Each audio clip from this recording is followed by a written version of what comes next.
In addition to fucking sheep, we've also used puppets in our shows from now on, once again over the years.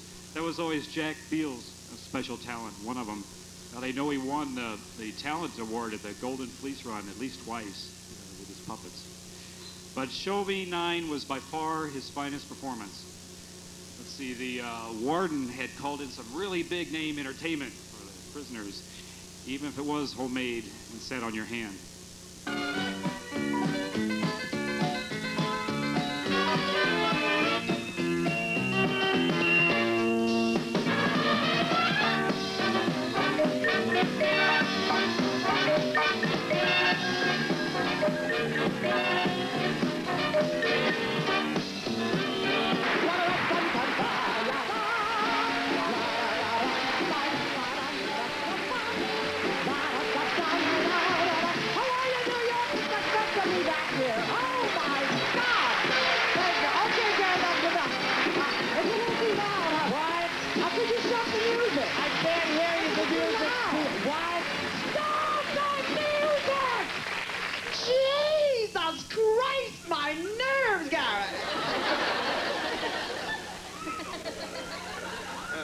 Hello.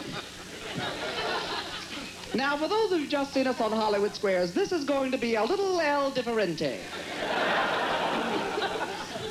Already you may have noticed that Waylon over here is no ventriloquist. But it doesn't matter, you see, because I'm no fucking dummy. Get ready, it's my favorite word. Well, I don't get to say it much on TV. Peter Marshall won't let me. And with a name like Peter Marshall sounds like a security guard at a gay bar. Like my fuzzy? It's from Dicker and Dicker. This one looks like it's been dicked to death, don't it? I didn't know what kind of fur this was. I took it to my furrier. I said, honey, what is this? He says, madam, that is a very large, flat, dead pig. Well, I took it to Shirley, my dresser. I said, here, honey, you sniff this and tell me what you think. Well, she did. She says, ye gods, it's terminal Canadian rat. Everything gives you cancer these days, doesn't it? I mean, every time a fucking rat dies in a laboratory, we lose something else good to eat. Say, Dollface, aren't you a little late getting out here tonight? Well, yes, I am, and I do beg your pardon, but I was backstage with my fiancé. That's French for the guy I'm fucking now.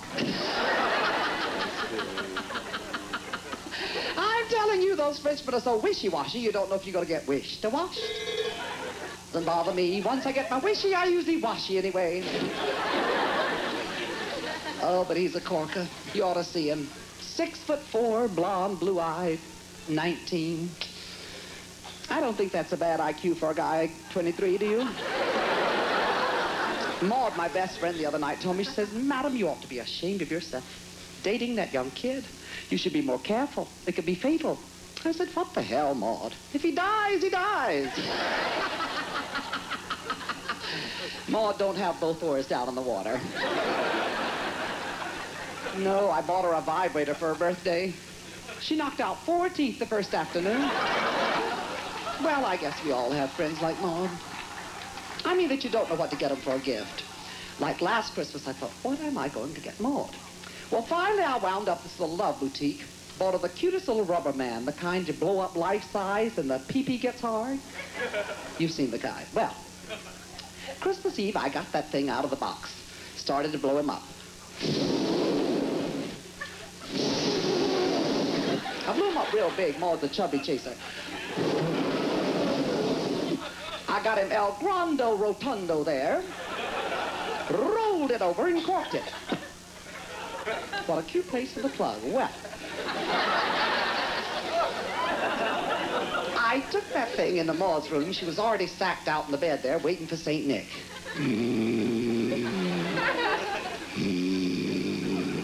She She's got terrible adenoids. Start take that thing and jam it up her nose. But I didn't. I just laid it next to her in the bed and covered them both up with a blanket. Next morning, I got up, Maud's already in the kitchen there, washing out her eyelashes. Boy, she loves that busy work. I leaned and I said, well, Merry Christmas, Maud. She says, Merry Christmas, madam. I said, well, did you get my gift? She says, sure did. I said, well? She says, well, what? I said, well, how did you like it? She says, I don't know. I bit him on the neck, he farted and flew out the window. 12.98 blown to hell. You just don't take care of your toys, darling. Oh, come on now, give the old gal a break. She can throw a funeral. She really... When her husband, Harry, died, that was the best funeral I ever went to. I guess you're right. Yeah. You'd never believe this. Harry was cremated. She had him cremated. I'll never forget the day the ashes arrived at the door, COD. She paid about $4.98 for them, took them into the kitchen. That's where she loves to do work. Dumped them out on the counter there, smoothed them out. Started diddling with them with a finger. Even spelled a name out. Oh, Harry. Remember that fur coat you promised me all those years? It's hanging upstairs in the closet. And the Cadillac? It's parked outside in the garage. And the diamond bracelet? It's in the bank in the vault this very minute. All bought and paid for with your insurance. Oh, Harry. Remember that blowjob I promised you all those years?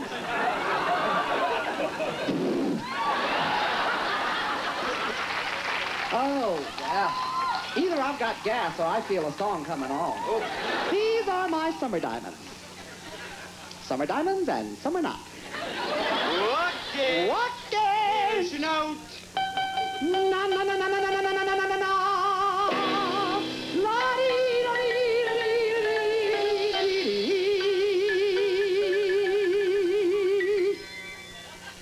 I know it ain't Beverly Sills, but she can't tell a joke worth a shit.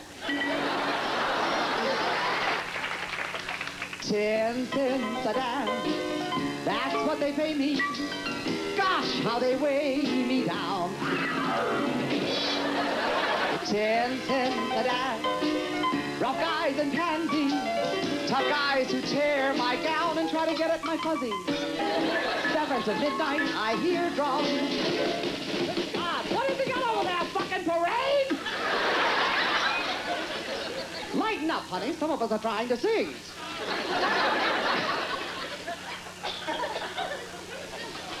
Loudly the saxophone blows.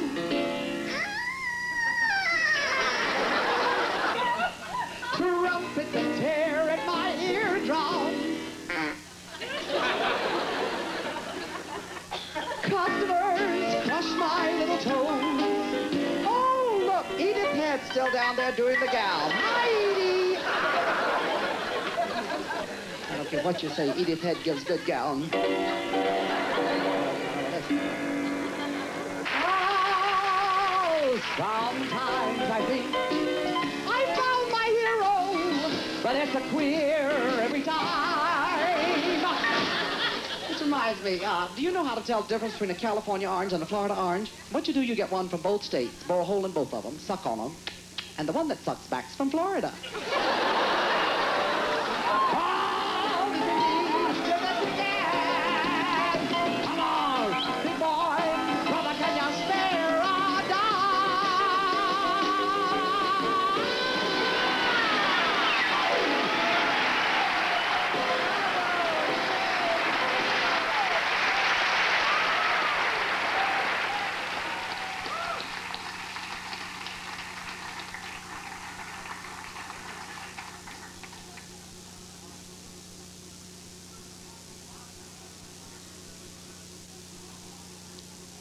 Remind you of anyone?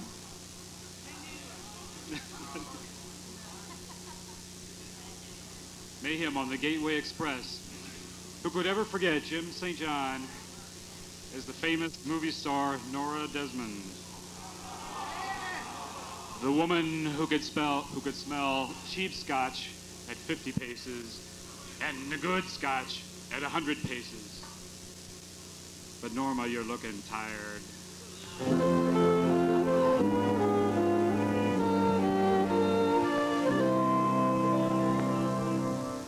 Here I stand, the goddess of desire, set men on fire. I have this power. Morning, noon, and night, it's drink and dancing, some quick romancing, and then a shower. Stage door Johnnies constantly surround me. They always hound me with one request. Who can satisfy their lustful habits? I'm not a rabbit. I need some rest.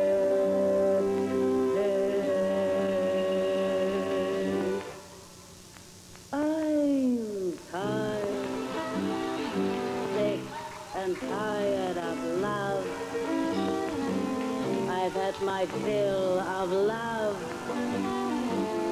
from below and above.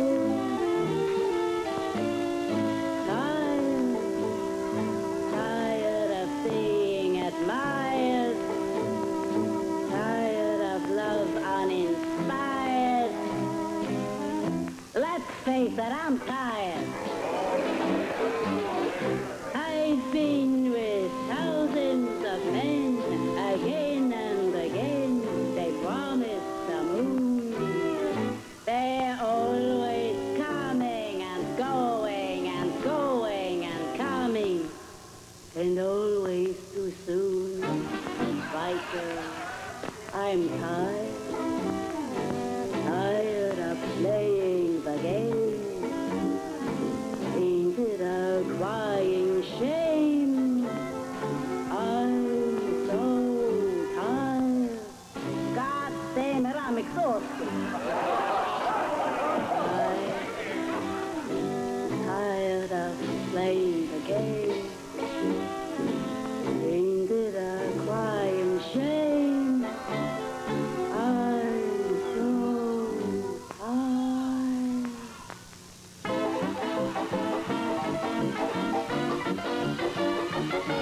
She's tired. She's tired. Sick and tired of love. Give her a break. She's had her fill of love. She's not a snake. From below and above. Can't you see she's sick? Tired. She's bush. Tired of being admired. Let her alone. Tired of love Get uninspired. off your phone. She's tired. Don't you know she's pooped? I've been with thousands of men, again and again. They sing the same tune. They start with Byron and Shelley, then jump on your belly and bust your balloon.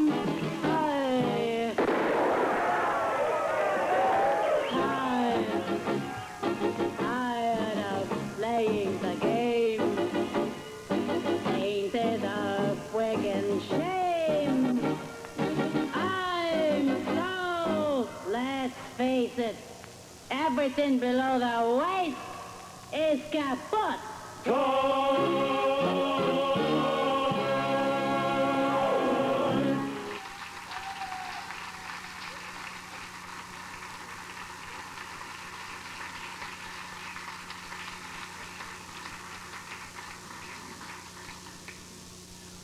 You know, along about the time of Show Me One, there was another group that had started and covered as much ground, literally and figuratively, and had as many friends and supporters, if not more, than Gateway. The first time I saw Raquel, Ursula, and Elke, Sex Incorporated, was in the basement of the Gateway Saloon, back in the corner in front of the jukebox. Had to be one of their first performances. They did Leader of the Pack.